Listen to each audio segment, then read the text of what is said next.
Hello, everyone. I'm going to do my What's New presentation on the US flight cancellations that have been happening over the last early month or so in November. And this kind of has a little bit more home to me because I was recently on like a business trip and I found out about these flight cancellations while I was there, and I made it home safely, but there was like a bit of worry for a moment on how easily it was going to be able to get home and whether I was going to get stuck in the middle of nowhere.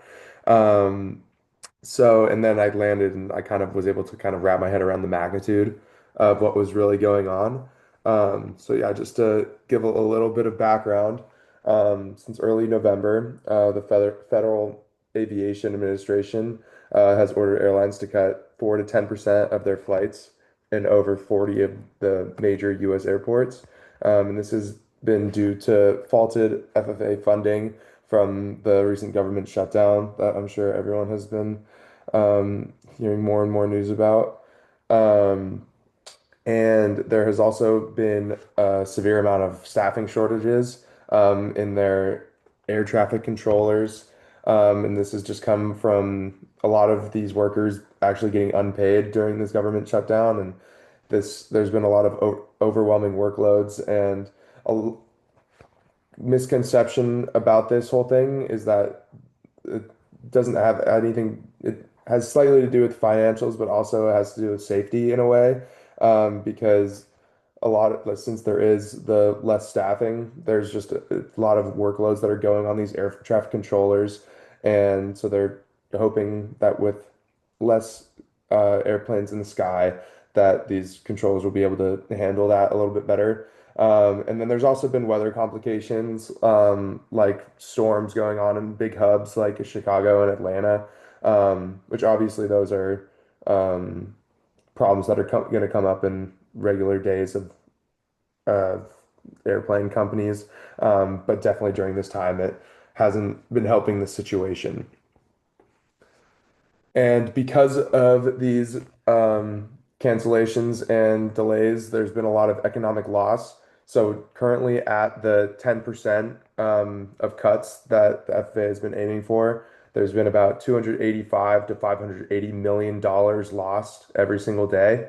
And they believe that there's a chance that it could actually reach 20% of cuts, and that would be estimated to be around 500 to $1 billion per day. And currently at this 10% that we're at, um, 1 week of these cuts going on would eventually look to be about $2 billion in lost economic activity just in flight reduction. And if this persists for over a month, like it's looking like it possibly could, it could look like tens of billions of dollars of economic loss. And this has just been having a lot of impact on, stranded let me move this out of the way. Stranded passengers. It's just making them leaving them waiting and needing to get refunds. It's making them been getting them stuck in different areas that they didn't expect to. And also it's been affecting, like I said, these air traffic controllers. It's many of them, like I said, have been working without pay during this, and their workloads have been just even crazier. So it's been had a lot of effect on a lot of people, and it's also been hurting these airlines, not only financially, but it's been damaging their reputation. They've constantly been having to give out these travel waivers and refunds to all these passengers, and it's definitely been racking up. And so just moving on, it's just one of the takeaways is that there needs to be a lot of these staff improvements. Obviously, this government shutdown isn't helping, but the flight cuts will continue until significant staffing improvements are made. That'll ensure that air traffic control can safely handle these flight volumes, again, without compromising that safety. And if, like I said before, if the crisis persists, airlines may face up to 20% of these flight cuts. Again, just having even more financial loss. And there's a lot of importance on stability because it's crucial for aviation safety. um, and getting the funding framework to support these air traffic controllers will help to mitigate the future crisis that could be coming up.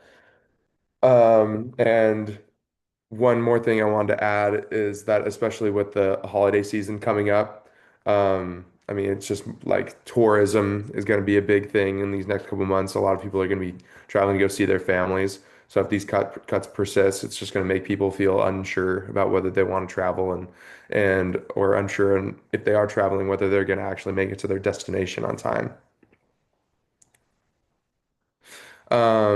And yeah, and then one more thing I wanted to add was there was a couple like traveler tips for people that will be traveling in these holiday seasons, and it was just saying that people should check their flight status regularly, sign up for alerts so they are constantly able to get updates on what's going on in regards to their flight, and most importantly, to know your rights, and that refunds are required for any canceled flights. So if the unfortunate situation does come up, make sure you get that refund. Thank you, everyone. Appreciate it.